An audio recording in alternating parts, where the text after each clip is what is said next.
Nous aimons la liberté, nous aimons le jaillissement continu de la vie qui nous entoure, nous aimons l'impression, qui est réelle, que le monde nous donne, qu'il est une construction perpétuelle. Nous aimons nous agiter au milieu de ce mouvement désincarné, perpétuel, incompréhensible. Parce que c'est ça la vie, et que le sel de la vie est dans ce jaillissement perpétuel. Mais d'un autre côté, nous aimons aussi les règles, la fixité, les choses sûres. Nous aimons que, au bout du bouillonnement du monde, au fond du bouillonnement du monde, il existe quand même des lois fondamentales, qui sont les lois de la physique, les lois du temps, et qui font que le monde n'est pas aussi totalement incompréhensible qu'il ne le paraît parfois. La gravitation universelle existe, le magnétisme existe, le passage de la naissance à la vie et à la mort existe, et tout ça, tout cet ensemble de choses constitue une règle fondamentale à laquelle tous et nous-mêmes sommes contraints d'obéir, et nous le faisons finalement avec joie. Mais le reste est tellement brouillon, tellement vivace, tellement incompréhensible, que nous voulons répliquer sur les relations humaines, sur l'histoire, sur l'ensemble du monde, le peu de fixité auquel le monde obéit. C'est pourquoi nous créons du droit, c'est pourquoi nous créons des lois, et c'est pourquoi, toujours, nous voulons du sûr et du certain dans ce qui est, par définition et par construction, de l'éphémère et de l'incertain. M'aimes-tu ou ne m'aimes-tu pas? Est-ce autorisé ou est-ce interdit? Est-ce que ce sera comme ceci ou est-ce que ce sera comme cela? Ces questions, elles sont au cœur de notre comportement et de notre attitude. Nous les posons, et nous les posons à chaque instant, et nous exigeons, ou nous faisons comme si nous exigions des réponses sûres pour éclairer l'incertitude du monde. Évidemment, au bout du compte, personne ne peut y répondre.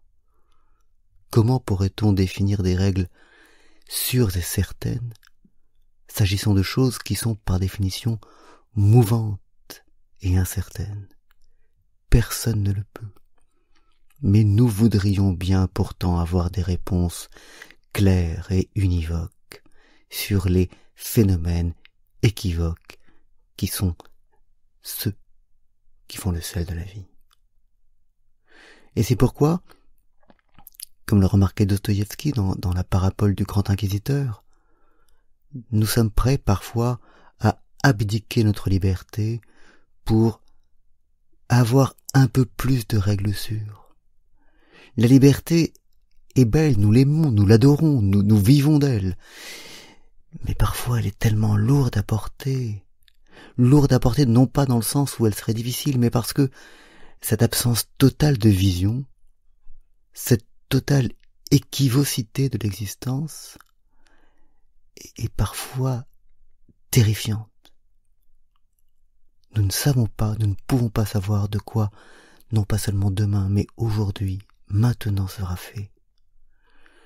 Et parfois, il est quand même agréable de pouvoir se reposer sur du sûr, de savoir ce dont demain et même aujourd'hui sera fait. Et c'est pour ça que nous posons toujours des questions, que nous demandons à être sûrs de choses sur lesquelles aucune sûreté ne sera jamais acquise.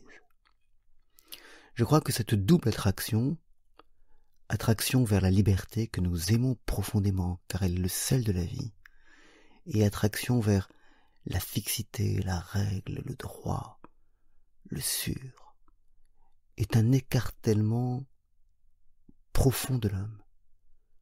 Nous sommes écartelé entre ces deux désirs, entre ces deux attractions, et après tout c'est normal.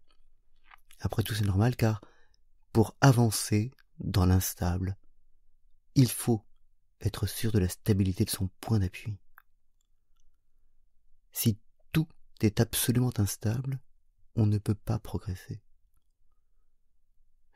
Je veux dire par là que c'est peut-être le plus grand signe de notre acceptation de l'instabilité intrinsèque du monde que ce désir de stabilité.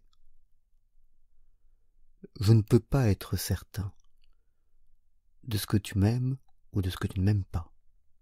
Mais pour pouvoir avancer, pour pouvoir être ne serait-ce qu'une minute de plus dans cette vie, il faut qu'à un moment donné, je sois sûr de quelque chose.